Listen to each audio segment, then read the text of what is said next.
Na iguana mirip binatang purba. Ayo, anak tahun 90-an pasti tahu dong lagu yang satu ini. Tapi yang bakal kita bahas bukan lagunya ya bos, tapi iguananya. Binatang yang kadang imut, kadang nyeremin ini memang sudah sejak dulu dijadikan peliharaan khususnya di Indonesia. Iguana masuk ke dalam marga kadal-kadalan yang hidup di daerah tropis Amerika Tengah, Amerika Selatan, dan Kepulauan Karibia. Di negara asalnya, iguana sebenarnya termasuk ke dalam hewan pengganggu atau hama. Tapi siapa sangka di Indonesia iguana jadi salah satu primadona yang bisa mendatangkan cuan hingga puluhan bahkan ratusan juta per ekornya. Halo bos, nama gue Muhammad Roy Gafar. Kenal Epoy Cifet, mau tahu cuan bisnis gue gimana? Yuk ikut terus. Berawal dari hobi, Muhammad Roy Gafara atau yang lebih dikenal dengan Epoy Cifet melebarkan kepak bisnisnya dengan budidaya iguana. Meskipun berusia muda, tapi siapa sangka per bulan ia berhasil meraup puluhan bahkan ratusan juta. Itu dari hasil budidaya satwa reptilia ini bos. Memanfaatkan pekarangan rumahnya, ia mulai membudidayakan berbagai jenis iguana seperti Green Albino, Tobago Hybrid, Green Columbia, dan masih banyak lagi. Padahal modal awalnya cuma Rp350.000 loh bos. Wah, kok bisa ya? Saya dulu merintis dari duit Rp350.000 dan saya pusing kan nyari kerjaan di mana gitu loh. Ya kan akhirnya gimana cara ini saya punya iguana, saya jual.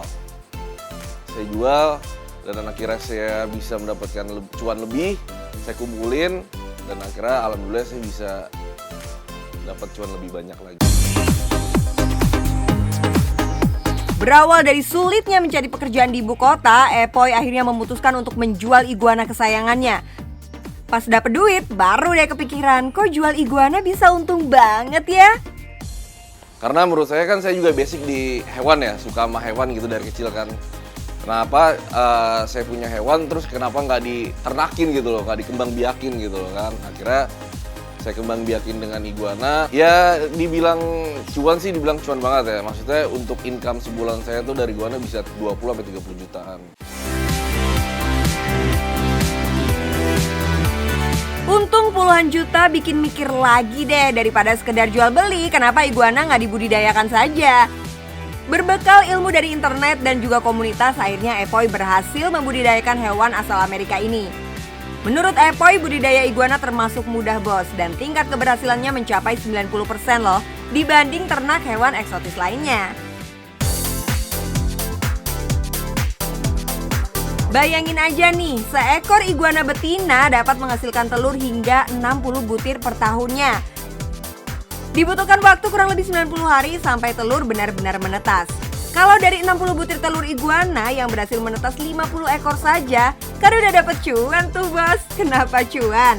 Karena harga baby green iguana yang paling murah saja harganya Rp100.000 per ekor. Sedangkan anakan iguana albino bisa mencapai Rp7,5 juta.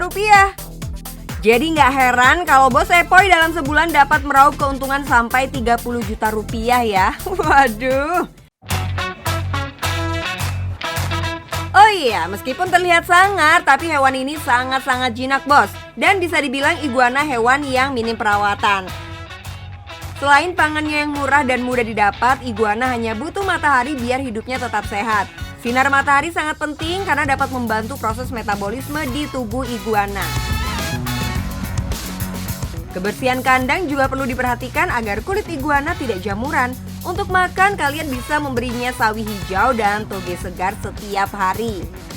Semakin banyak makan, semakin cepat juga pertumbuhan iguananya tuh bos.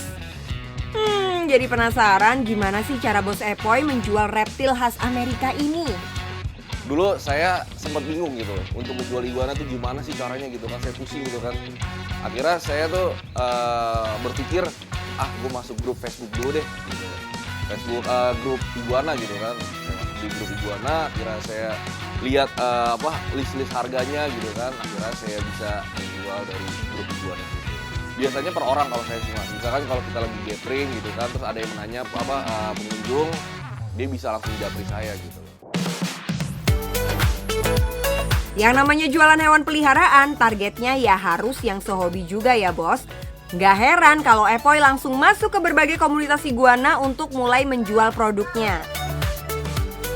Dan siapa sangka setelah 6 tahun berjalan, Epoy dan temannya berhasil menguasai pasar di daerah Jakarta Timur tuh. Ya namanya usaha pasti ada prosesnya. Makan mie instan aja tetap harus dimasak dulu ya kan. Jadi kalau kalian mau bisnis, apalagi bisnis hewan peliharaan seperti ini, kalian harus banyak-banyak belajar langsung dari ahlinya. Gak cuma dari internet, kalian juga bisa sharing langsung ke teman-teman komunitas gimana cara merawat dan menjualnya. Jangan sampai bisa produksi tapi gak bisa ngejual. Bahkan kalian juga bisa loh menjual ke sesama teman komunitas. Biasanya soal harga akan lebih cincai tuh. Tapi yang namanya bisnis pasti ada kendala, apalagi yang dijual adalah makhluk hidup.